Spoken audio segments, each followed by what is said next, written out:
Sagot ni Hugo. Nakakatawang biro yan, Capricorn na may spirit ni Yang Wei, anong klaseng kalokohan yan? Si Yang Wei na nasa katabing kahon. Si Gang na nagtatanong mula sa garahe, kung sino ang pumunta sa kanila, napansin ang statuette. Sinabi niya, na ikaw pala na matanda ka. Sumagot ang estatwa na natutuwa itong makita siyang nasa mabuting kalusugan. At ipinakilala ang kanyang sarili bilang Ivan Sergeyevich. Sigaw ni Gan na siya si Sebastian. Na ikinagalit ni Ivan, ito ay ipinapaliwanag na si Ivan Sergeyevich Vladimirov ay isang banal na tanda ng Capricorn tulad ni Lai Gang. Dalubhasa siya sa paggawa ng mga relics. Pagkatapos ng pagkawala ng pinakamalakas na awakened, nagkaroon na siya ngayon ng pagkakataong mahawakan ang lahat ng pinakadakilang martial relics. Sinasabi ng rebulto na kaya niya ito hinanap ay dahil gusto niyang humingi ng tawad at bumuo ng isang relasyong may mutually beneficial, bago niya matapos ang gusto niyang sabihin. Kinuha ni Gan ang rebulto, inihagis ito at buong lakas na hinampel sa hangin gamit ang kanyang martilyo. Sinabi ni Hugo na dapat ay nakinig muna siya. Sinagot ni Gang na kalokohan lang ang sinabi niya dahil ayaw mag-share ng lolo na iyon. Kahit isang maliit na detalye sa kanya, kaya walang paraan na maniniwala si Gang sa ganoong mungkahi. Sa paniniwala ni Ivan Sergeyevich Vladimirov, si Gang ay hindi pa rin nagbabago sa kanyang masamang karakter, at laging haantong sa init ng ulo. Ang isa sa kanyang mga tagasunod ay pumasok sa kanyang tolda at sinabi sa kanya na dapat silang umalis. Hinawi ni Lolo ang kurtina at tumingin sa labas at nagpasyang tingnan kung ano ang hitsura ng parehong thousand-footed one sa parehong lugar. Nagre-report na sila sa sinasabi nila. Mga minamahal na manonood, sa ngayon, tayo ay nasa lungsod ng Maynila, ang kabisera ng Pilipinas. Magsasahimpapawid tayo ng isang pagsalakay sa isang pulang klase, halimaw na libong talampakan. Ang kwento ay nagsasabi na ang libong talampakan ay isang malaking halimaw na natalo ng Lai Gang mga 20 taon na ang nakalilipas. Isang nakakatakot na enticer ang lumapit sa tabi nila. Dahil ang halimaw na ito ay kabilang sa pulang klase, ang puwersa ng ilang sangay ay sabay-sabay na nagtipon dito. Ang mga tropa ng Lion Branch, sa pangunguna ni Vice Chief Yong Yoa, at Bishop Oliver, kasama rin nila ay isa ring sangay ng mga Fishmasters sa pagsasagawa ng mga labanan sa dagat na dalubhasa sa Transformation Magic. At pagkatapos ay naroon ang mga tropa sa harap ng sangay ng Taurus na may mga hindi matatawarang mga depensa. Ang mga pari sa sangay ng Aquarius sa mga larangan ng digmaan na may kakayahang eye level kahit ang isang nuclear na banta sa kanilang banal na mahika. At ang huli ay isang sangay ng Capricorn. Dalubhasa sila sa pagpapabuti ng lahat ng uri ng armas. Maraming mga sangay ang nagtipon sa lokasyong ito upang maalis ang banta na lumitaw, at maging ang banal na tanda ng Capricorn ay personal na lumitaw doon. Nagpasya si Gan na tanungin si Hugo kung ano ang naiwan ng kanyang lolo. Sa TV, hindi raw ito dumating na walang dala, at nagpatawag ng Sovereign Relics, ang martilyo ng pangunawa. Naalala ni Hugo na relics ito kay Gan. Sinabi ng reporter na ang Capricorn ay isang mahusay na inventor. Pinapabuti niya ang mga labi ng kanyang mga tropa bago magsimula ang labanan. At alam ng buong mundo ang tungkol sa kanyang hindi kapani-pani walang husay. Ang mga salitang ito ay labis na ikinagalit ni Gan dahil bagay sa kanya ang relics na iyon. At nagsimula siyang sumigaw, ang pangit na matandang geezer. Natigilan si Hugo, sa katotohanang ninakaw ang gamit na iyon. Ngayon na nagpapakita rin ito, kailangan niyang harapin muna ito bago niya harapin ang diva. Agad na tumakbo si Gang, kailangan muna siyang turuan ng leksyon patungo sa kanila. Pero bago pa man siya makaalis, napansin niya ang isang reporter na nagsasabi ng atensyon. Ito ay lumalabas sa karagatan. At mula sa karagatan ay lumabas ang isang malaking kraken. At mukha siyang nakakatakot, laking gulat ng bawat nandoon. Maging ang banal na tanda ng Capricorn ay nagulat sa halimaw. Sa mga galame ng halimaw na ito ay may mga kutsilyong kasing tales ng talem. Sigaw ng isa sa mga mandirigma para maghanda ang bawat isa, pero pinigilan siya ng isa dahil may nakita siya sa dulo ng galame ng halimaw. Ito ang banal na tanda ni Leo. Mas nagulat ang bawat isa. Sumigaw si Stephen para bitawan ng halimaw ang kanyang buto. Napansin ng mga mandirigma na nakikipaglaban siya sa halimaw para sa kanyang artifact. Bagamat ibinigay ang perang ipinuhunan dito, naiintindihan nilang lahat ang gayong sigasig. Kinikilabutan si Oliver na nahuhumaling pa rin si Stephen sa walang kwentang buko na ito. Kaya nagsimula siyang tumawag sa kanya gamit ang mga salitang kabanata. Mangyaring bumalik sa amin. Ayusin mo sarili mo. Ngunit sa sandaling iyon, isang matandang lalaki ang lumapit sa kanya at tinanong kung ano ang kanyang ginagawa. Pagkatapos ng lahat, ang banal na tanda ng leon at ang libong talampakan isa, ay lumitaw na lamang. Bakit, kung gayon, ang kanyang mga tauhan ay nakatayo pa rin doon nang hindi umaatake? Pagkatapos ay idinagdag niya na kahit na siya ay isang santo, ang sangay ng layon ang manggana sa rate na ito. Naiintindihan ni Oliver na nais ng matanda na kunin ang lahat ng kaluwalhatian para sa kanyang sarili. Kaya sinabi niya na malapit na siyang mag-utos. At nagsimula na siyang mag-utos. Makinig sa utos, simulan ang pagkuha ng mga potion na ibinigay sa amin ng sangay ng Capricorn Branch. Gumagawa ng spell ng isda para gumalaw sa tubig. Nagbibigay ang mga aquarium ng mga kasanayan sa labanan at mga buff ng survivability. Ang mga turista ay lumikha ng isang linya ng depensa malapit sa baybayin. Upang hindi makaligtaan ang halimaw. Pagkatapos ng mga salitang ito, tumalon siya sa karamihan at sumigaw na umatake ang lahat ng mga leon. Sa panahon ng pagsalakay ng halimaw, sinimulan ni Oliver na gamitin ang kanyang kasanayan sa bestiality pagkatapos maging isang malaking halimaw, nakakuha ito ng certain amount na lakas. Sumigaw si Nuna na ang advance party ng Lions ay sumali na sa labanan, kaya lahat ng iba ay nagsimulang gumamit ng kanilang magic. At nagpa siya na pagsamahin ang mga ito sa isang malakas na pag-atake. Sinabihan sila ni Nuna na gumamit sila ng isang kasanayan sa branching ng Midnight Beast Dash, lumipad ang malaking leon sa halimaw. Ang kasanayang ito ay nabigla sa halimaw. Sinabi ni Oliver na sulit itong samantalahin, kaya kailangan nilang umatake.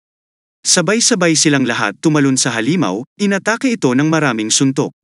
Sinigawan sila ni Stephen na manatili sa kinaroroonan nila hanggang sa mabunat niya ang kanyang buto. Sinabihan siya ni Oliver na huwag magsalita ng walang kaparerekon, ngunit maghintay lamang ng tahimik. Si Oliver at Stephen ay sumisigaw sa isa't isa at ang iba sa mga salamangkero ay hindi naiintindihan ang kanilang ginagawa. Dahil ang iba pang mga lalaki ay mamamatay. Sa bilis na ito, naisip ni Nona na gagawin nila. At idinagdag na hindi niya gustong gumawa ng paraan upang iligtas si Stephen. Ngunit iniisip niya na wala siyang ibang pagpipilian. Nakayuko si Nona, naghahanda para sa isang tanghalian. Sinabihan siya ng mga salamangkero na hintayin ang mga buff, ngunit sinabi ni Nona na hindi na kailangan. Ginamit niya ang kanyang pagmamadali at agad na natagpuan ang kanyang sarili sa tabi mismo ng mga galame ng halimaw. Pagkatapos nito, pinutol din niya ang mga ito sa bilis ng kidlat. Dahil dito, nahulog si Stephen at ang kanyang buto sa tubig. Sinabi ni Nuna na matagumpay ang pagliligtas. Sakto namang dumapo si Nuna sa mukha ni Stephen na kalalabas lang sa tubig. Nabigla na lang ang lahat ng majors sa kanyang kakayahan kaya mabilis niyang isinara ang distansya sa isang swipe. Pinutol niya ang galame ng halimaw. Ang natitirang mga warriors ay masayang sumisigaw na ngayong nailigtas na ang kanilang amo, oras na para sumugod sila sa labanan. Ang sigaw ng labanan ay hindi nila dapat hayaang kunin ng mga layon ang lahat ng kaluwalhatian para sa kanilang sarili sa labanan. Sigaw ni Gong na napakaharang sa daan ng mga galame. Ang iba ay sumisigaw upang puntirya ang mga mahihinang punto. Sinabi ng mga salamangkero na ang enticer ay na-moderate ang kanyang sigasig kaya dapat silang magpatuloy sa pagtulak sa kanya. Biglang sumilip ang ilan pang mga mata mula sa ilalim ng tubig, na umiikot sa napakalaking tsunami na gumuguhit sa kanila. Nagulat ang bawat isa dito, at hinarang ng mga Torian ang buong alon gamit ang kanilang mga kalasag at kakayahan. Nagsimula pa silang maniwala na ito ay isang pagsabog ng bulkan. Ngunit pagkatapos ay napansin nila ang mga galame na mas malaki kaysa sa unang atraksyon. Natakot si Oliver dahil naiintindihan niya na halos hindi nila nakayanan ang isang halimaw. At pagkatapos ay ang pangalawa. Ito ay isang Titanic Disaster Inducer na pinangalanang 10,000 Pos pulang klase. Bawat tao sa dalampasigan ay parang mga langgam, at inilabas ng matanda ang isa sa kanyang mga gamit at sinabing wala na siyang ibang mapagpipilian. Tinanong nila siya kung ano ang hawak niya sa kanyang mga kamay. Ipinaliwanag ng matanda na ito ay isang detonator. Siya ay naghanda ng isang Mormonth missile ng maaga upang hampasin ang baybayin. Ngunit pagkatapos niyang sabihin ito ay naisip niya na ang boses ay masakit na pamilyar. Lumingon siya at tinanong kung sino yon. Ngunit sa parehong oras, isang kutsilyo ang lumipad sa kanyang kamay, na binasag ang detonator.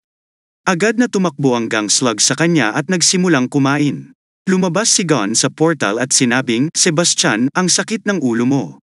Alam mo na naiintindihan ko na ang mga batang iyon ay nagsasaboy lang sa tubig. Hindi kayang patayin ang octopus. Ngunit hindi mo ba iniisip na ang pagbagsak sa kanila kasama ang mga halimaw ay labis? Ipinapayo ko sa iyo na panatilihing tuwid ang iyong upuan. Ito ang aking unang aralin sa loob ng 20 taon. Ituturo ko sa iyo kung paano maghiwa ng maayos ng karne ng Sasha." Tumalsik ang tubig mula sa pag-agos. Si Nuna ang naunawaan na ang mga pangunahing puwersa ay naubos na pagkatapos ng unang labanan na may 1,000 talampakan at nagpasya na ang mga mas maliit ay maaaring harapin sa ibang pagkakataon.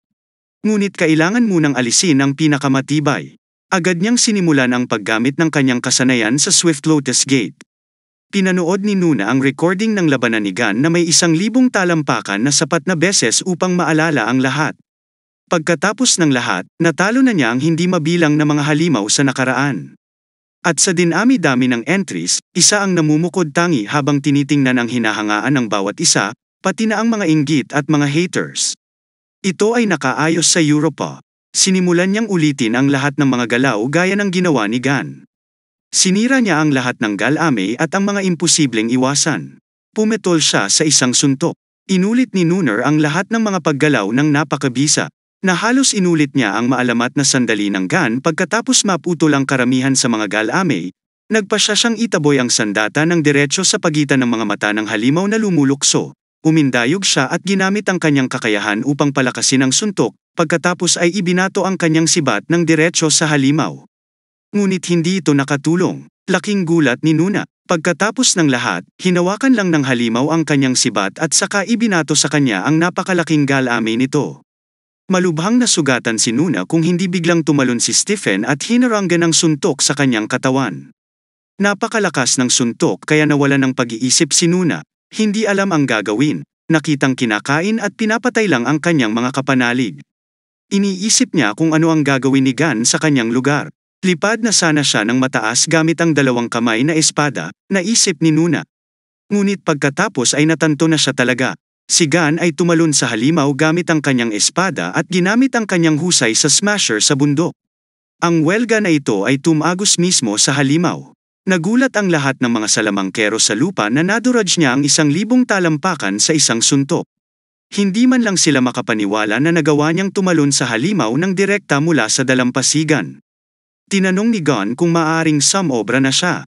Lahat ng nasa paligid niya ay nagulat, at tumingin siya sa kanila at sinabing, "Ano ang tinitingnan ninyo?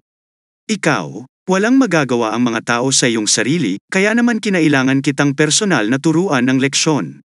Sinabi ng mga kalapit na warriors na lumipad siya nang wala sa oras at tinapos ang halimaw. Biglang hinawakan ng galame si Gon. Ito ay isang Titanic enticer, at inilagay niya ito sa kanyang bibig. Hindi alam ni Nona at ng iba pa ang gagawin. At hindi nila alam kung paano labanan ang gayong halimaw. Biglang sumigaw ang halimaw at isang malaking sibat ang lumabas sa ulo nito. Si Gon ang gumamit ng Disaster Lotus skill. Nagulat ang warriors dahil ang teknik na ito ay teknik ni Nuna. Mahinahong tinusok ito at umakyat palabas. Napasigaw ang halimaw sa sakit at walang awang pinutol ni Gon ang mga galame nito, pagkatapos ay ginamit ang maitim na kasanayan sa pagbibinyag.